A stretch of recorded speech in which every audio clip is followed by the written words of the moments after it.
Hybrid model নয়, পাকিস্তানেই হোক সম্পূর্ণ চ্যাম্পিয়ন্স ট্রফি। এককভাবে এই টুর্নামেন্টের আয়োজন করতে চায় পাকিস্তান ক্রিকেট বোর্ড। রোহিত শর্মা, বিরাট কোহলিদের পাকিস্তানে গিয়েই চ্যাম্পিয়ন্স ট্রফি খেলতে হবে দাবি পাকিস্তান বোর্ডের।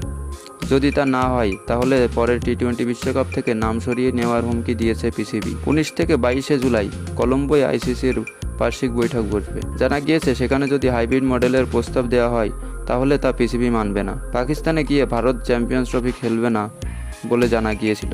বিসিসিআই রোহিতদের পাকিস্তানে পাঠাতে রাজি নয়। তারা চায় চ্যাম্পিয়ন্স ট্রফিতে ভারতের ম্যাচগুলি দুবাই অথবা শ্রীলঙ্কাতে হোক। গত বছর এশিয়া কাপে এককভাবে আয়োজন করার কথা ছিল পাকিস্তানের, কিন্তু ভারত সে দেশে খেলতে রাজি না হওয়ায় বেশিরভাগ ম্যাচ শ্রীলঙ্কায় হয়েছিল। ফাইনাল ম্যাচও শ্রীলঙ্কায় হয়েছিল, কিন্তু সেবার এশিয়া কাপ আয়োজনের দায়িত্ব ছিল এশিয়ান ক্রিকেট কাউন্সিলের।